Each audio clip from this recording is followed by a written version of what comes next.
Welcome to Viewpoint from Overseas. This is your host, Misbah Azam. With me are our regular panelists, Mr. Ali Hassan Samantur and Mr. Riaz Haq. Welcome. Today we are going to we have selected only two topics and we like to talk about those two topics. One is for sure about the recent terrorist attack inside Pakistan, the wave of terror attack inside Pakistan, and especially after the Sehwan Sharif attack, in which 83 people were martyred. And we will discuss all the issues around in the region and their connection with Afghanistan and possibly with Indian intelligence, allegedly, which people are talking about. Then it is almost a 1 month for President Donald Trump in his office, and we will look into that a month, and we will see it that how many changes came up and how much successful he was so far or unsuccessful he was so far in furthering his agenda, whatever he wanted to do. So, first of all of you have read in the newspapers about what happened in Sehwan Sharif very recently, and there is a wave of terrorism coming. So I would go first to, with Ali's permission, I'd go first to Mr. Riaz Haq. Riaz, just please tell us, explain us how you see this thing, this sudden surge of, although the terrorist incidents started happening from last year, if you remember, in Lahore and all the small incidents. But how you see it, this sudden surge in this terror attacks? Yeah, so as you said, there have been 8 attacks in 1 week with a death toll exceeding 100 people, and hundreds more have been injured in these attacks. The way I see it is that in the last few months, Pakistan had finally started to turn the corner in terms of the perception of the country. There were many positive stories in the world media, particularly in the financial press. And it was being touted as a fast-growing economy with opportunities for investors where they could get good returns. There was a lot of discussion about the positive impact of CPEC, the China-Pakistan economic corridor. So all of this was not going well in terms of the way that Delhi, in our neighbor New Delhi, saw that. Their stated goal has been and continues to be to isolate Pakistan and to punish Pakistan, and all of this was going against what they wish. And so they said, okay, it's time to strike, time to bring back the negative headlines about Pakistan, about it being a hub of terror, about it being unstable, to basically shoo away the investors. And one of the ways that they have been doing this, the Indian intelligence, has been with the assistance of the Afghan intelligence, NDS, which has its own axe to grind against Pakistan. And there are a number of terrorist groups that have basically fled to Afghanistan since the start of the Zarb Arab. And one of the groups I called the Jamat-ul-Ahrar has claimed responsibility for some of these attacks. So to me, it's clear that this is an attempt to try and change the headlines about Pakistan and to try to turn the investors away from the country. India is the whole everything behind it. Ali, how you see? Do you agree? Unfortunately, I don't see it this way because, maybe you can say that there are external elements, but obviously things are happening in Pakistan, and we can only look at ourselves, our government, our army, and ask them the questions because ultimately they are the guardians of the land. We have asked to protect us. And let me just tell you a little bit about why I consider Pakistan a very mysterious kind of country. If you remember, between January 4th and January 6th, 5 people got abducted, and then back, around January 28th, they all came back. And where were they? Who kept them? We never found out. So, why sudden surge in these terrorist attacks? Why this spate of 5 or 7, terrorist attacks in one week? I think that this is also a mystery which we do not know, because there are people who are dealing with these terrorist groups according to their own terms, and who knows what is happening, and we are not aware of that. So to me it almost looks like a snap in some kind of negotiations that was happening between who knows what their organization was and these terrorist groups. So until that negotiation was not failing, everything was fine. And then when that fails, then the terrorist groups, it can be Ahrar or TTP or whoever, they basically are showing that you have to. This is what the message is, that you have to negotiate with us because we are very powerful, and this is how we are going to hurt you and the whole country. Yes, you say that India and Afghanistan's involvement. So we should now agree on that India and Afghanistan are basically control the whole situation. When they want, they turn on the switch, and we are in the doldrums, or we can do something to do that. I mean, this is the thing. Oh yeah. The yeah. way you say I mean, that. the point is it not feels that they India is control it. just They don't. controlling They don't everything. control it, Yeah. but they try and exert whatever negative influence they can.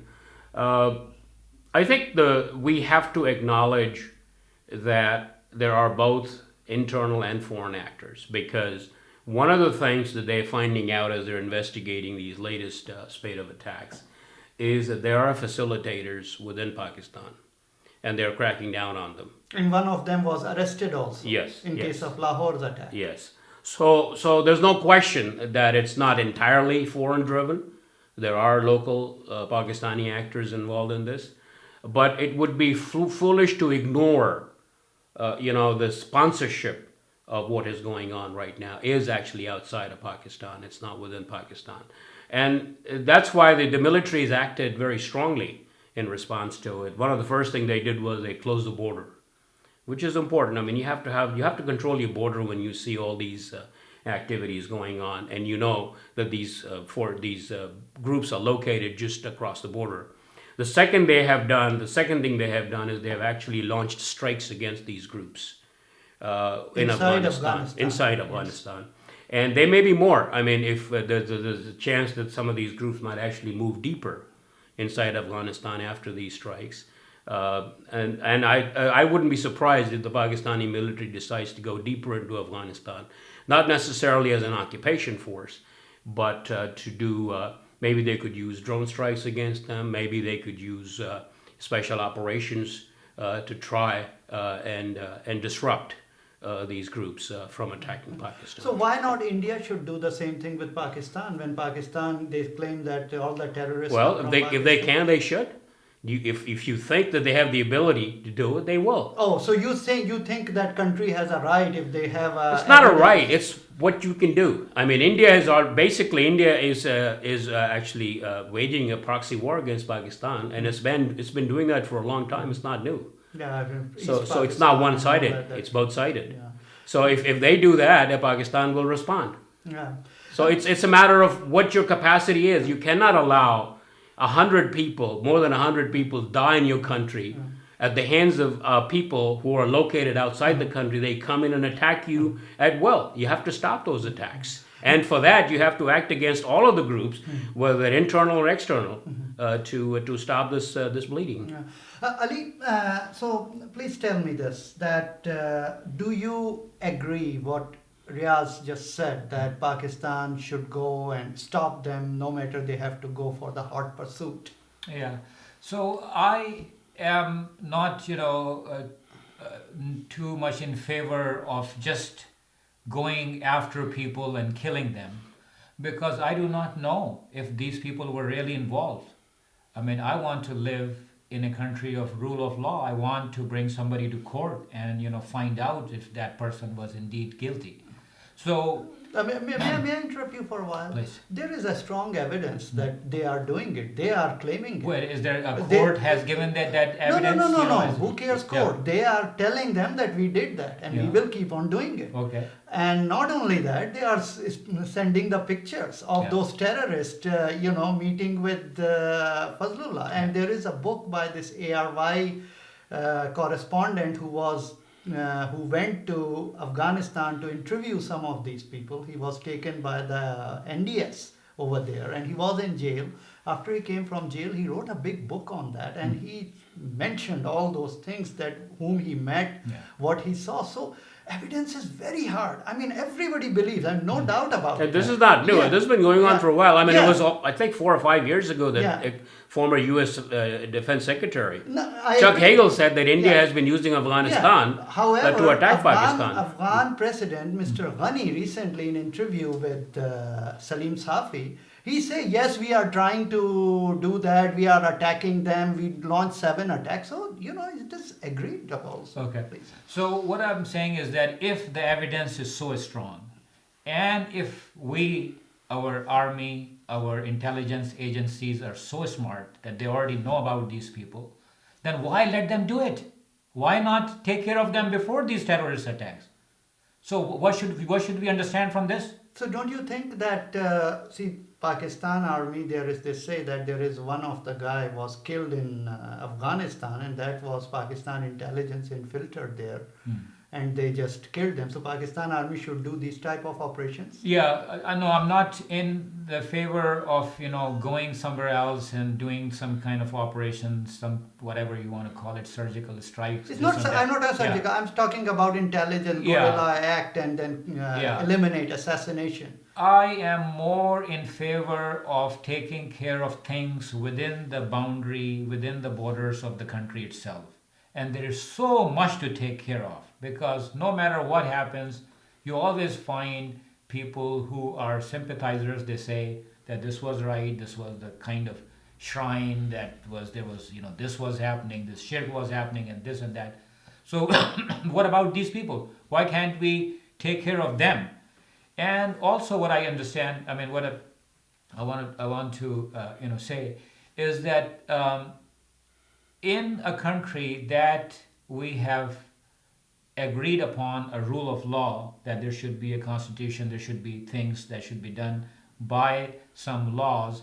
I think that our after all these attacks, what people of Pakistan should do is basically have a court case in which we ask our people, our rulers and our intelligence agencies about why are they not fulfilling their duties, what is happening, what is going on behind the scenes that we are not aware of. And I think that we can start with bringing our civil government in court and asking them, and it is almost certain that they would say that they are not the only ones who are running the country. There are other people who are also have their say in running the country.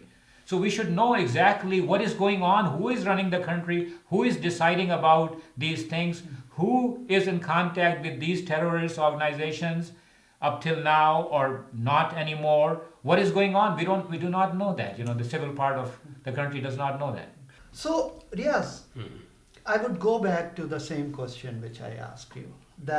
And I do agree with Ali that there is something to be done. Internal agencies, they have to do their job. Yes, sure, every country has enemies around and they have their vested interests in your country, destabilizing you and whatever, right?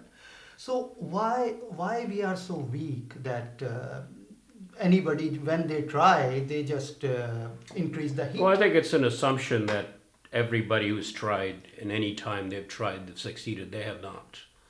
I'm sure many more attacks are prevented that we don't know about through the intelligence agencies' work.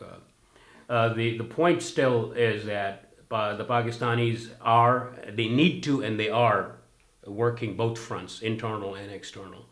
It is wrong to just assume that it's all within the country, because it's not. There is substantial evidence to suggest that there is a proxy war going on. There are external elements who are trying to hurt and destabilize Pakistan. And they have actually stated this very clearly. You know, they don't want CPAC. They don't want Pakistan to be stable. They want Pakistan to be, isolated and essentially hurt in the process. So all of that is true. Now, within the country, just talking about saying, okay, these are sympathizers, so we should go after all of them, it doesn't work that way.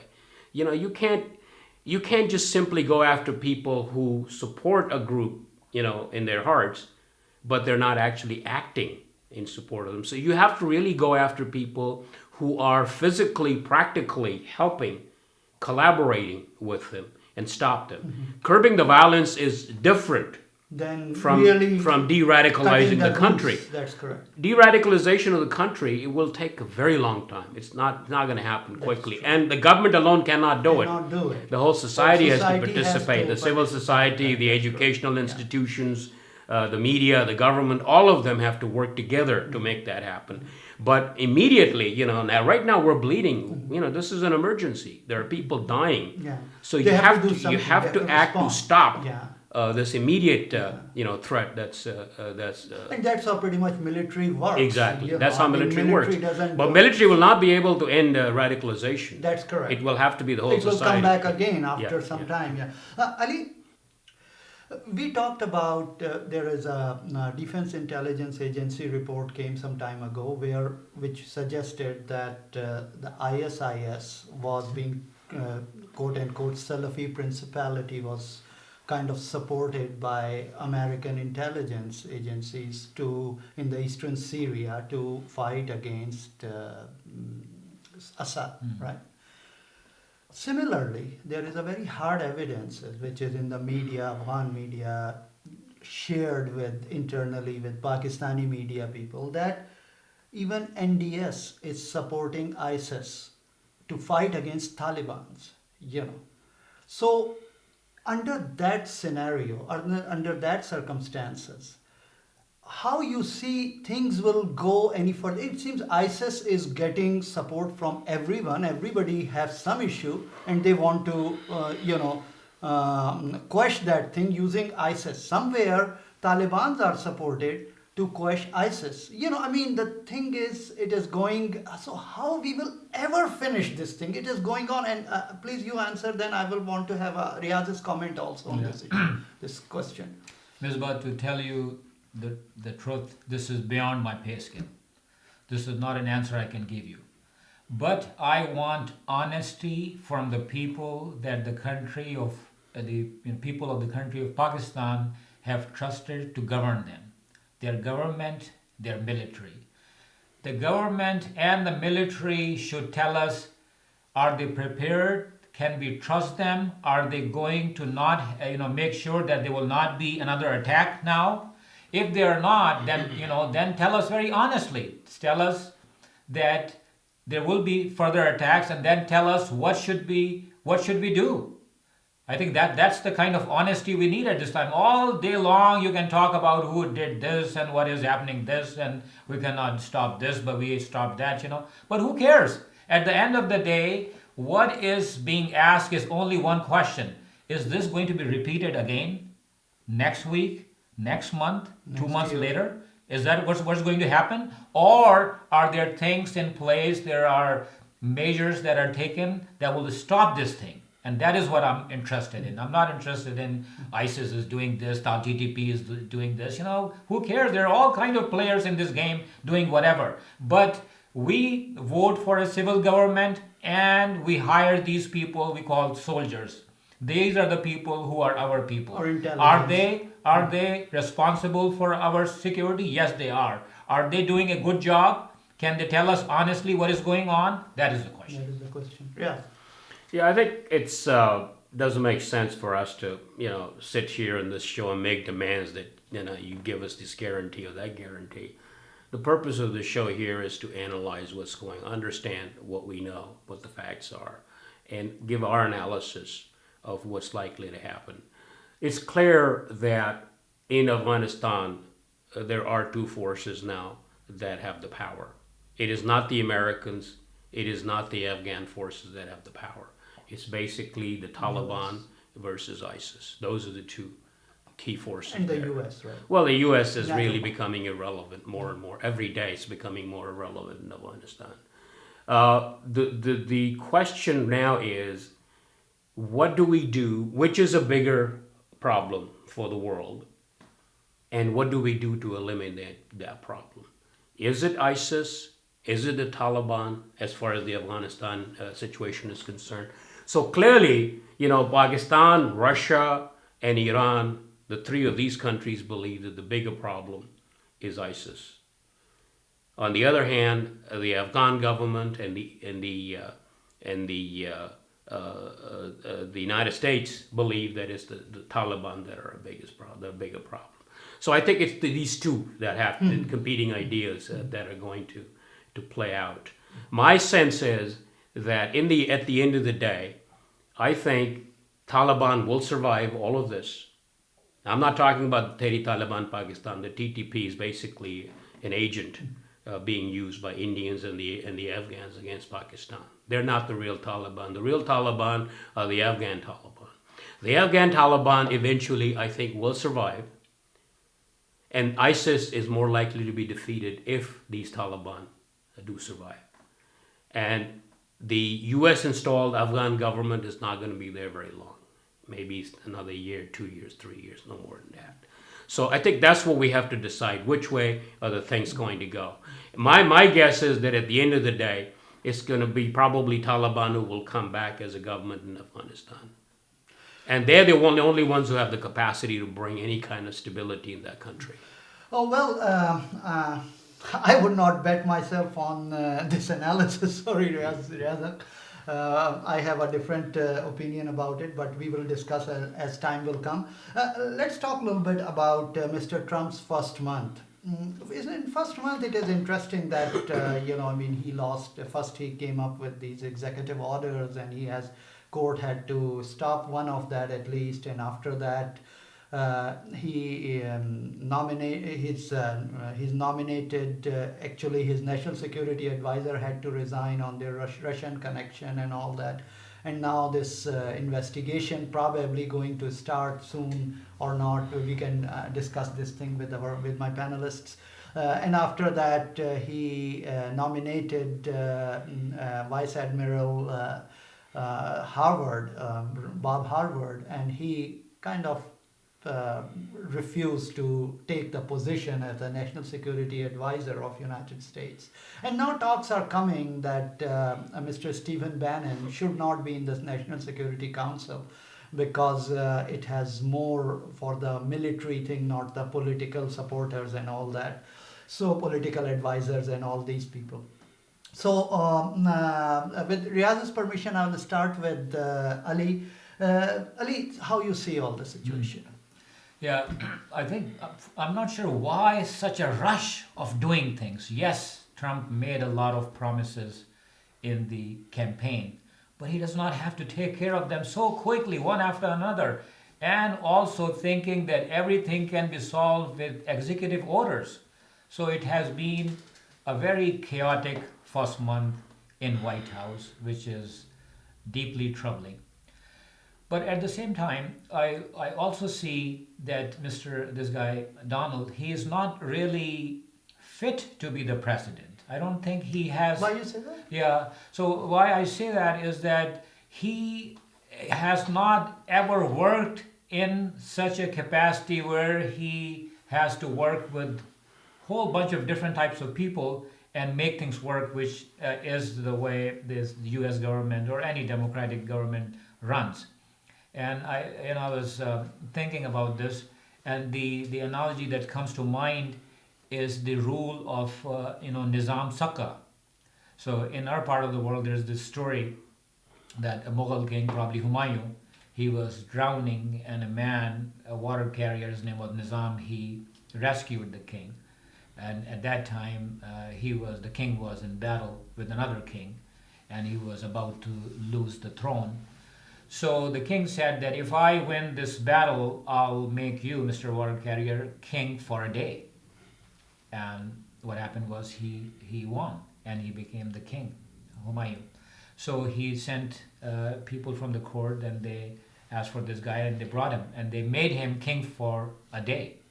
And it was complete chaos because after all, this was a water carrier. He did not know anything about how a country is governed. So I think that pretty much the same thing we are seeing here. A lot of people had this. They were optimistic that these politicians are so corrupt that we need somebody from outside who can take care of things. Yes, you can bring somebody from outside, but if he's so from outside and if he's so in love with himself, then things will not really function the way a democracy should function. So that's why I think that this guy, I'm not too fond of him. That he's not fit for this job, and I don't see it smoothing out. I think this chaos would continue. Yes. Yeah, so I think there are problems, serious problems on both the domestic and the national security front, the international front. On the domestic front, a report just came out last week that the number of hate groups in the United States has dramatically increased during the last year, during Mr. Trump's campaign. There's a group called the Southern Poverty Law Center that tracks hate groups. And it has come up with an estimate that they went up from 892 in 2015, the hate groups, to 917. The biggest increase has been in the anti-Muslim groups, which have increased dramatically, threefold, from 34 to 101 during just 1 year of Trump campaign. So there are also big concerns on among the American Jews. If you recall the last two press conferences he had in the last few days, yesterday and day before, there were Jewish reporters asking him this question. Yeah. Mr. President, there is an increase in anti-Semitic But he crimes. kind of say that you... And he basically brushed it aside. In fact, in the second case, he told him to sit down. Sit down, and that's true. Very hostile. Very hostile. So he does not understand the forces that he has unleashed and how destructive they can be for this country. I mean, obviously there's going to be victims, people like Muslims and Jews and blacks and Hispanics, but beyond that, it will create great chaos within this country that will be very hard to control unless he speaks up clearly and loudly and says that no more hate crimes, stop this nonsense. He's not doing that. He's not taking this opportunity. On the international front, there are serious issues. He keeps making these statements that scare people. You know, he's backed away from this two-state solution that the successive United States governments had. Even the Israelis used to accept that. Now it's no longer the official U.S. policy. At the Munich conference, there were three people that America sent: the Secretary of Defense, Secretary of State, and the Vice President. All three of them went to assure America's allies that America is committed. But their statements are not very reassuring to the American allies because they hear a different tone from the president, from the White House. So there's a lot of confusion, both within the country and outside the country, about where this country is headed, what is going to happen. So, yes, first of all, about this Jewish correspondent, Emmy Media magazine. Yes, so he, the wife of Rabbi Frankfurter, who runs this media, she said that the blame of anti-Semitic is a very severe blame in U.S. and Mr. Trump is keep on being pushed by this thing. So probably he misunderstood when he heard the word anti-Semitic. He was a little bit went on the back foot and he kind of reacted to that, and that's why he did not answer. How you see that? Yeah, I think the problem with Trump is that he doesn't even listen to the question. He first asked him, well, is that going to be a friendly question? I mean, he's more concerned about the question being friendly than about trying to understand what the question is and answering it directly. But does that make any sense to you? It what makes she it said? makes no sense to me what she said. Okay. You know, the problem is that he, you know, there's Steve Bannon sitting in the White House. People know his views. People know what Breitbart, the kind of news that Breitbart report.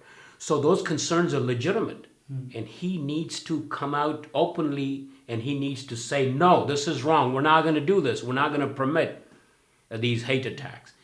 In fact, by not coming out clearly, he's actually encouraging these groups, these hate groups, because many of them believe that he's on their side.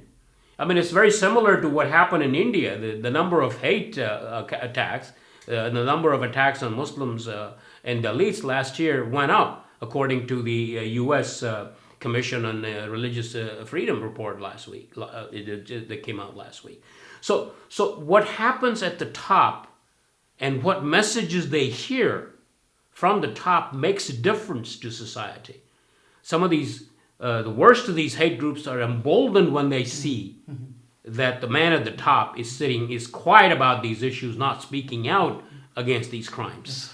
Last word. Yeah, that was the reason we brought Jared Taylor to our show last time, just because, as Razak said, that these kind of groups, which they take different kind of shapes and forms, but they have the same kind of agenda, which is anti-immigrant and you can say white, anti-European, So the bad part is that it is not only because of Trump's election that this is happening in this country, but it is going beyond, and this kind of wave is also going through Europe at this time. So it is having a very global effect, whatever is happening in this country.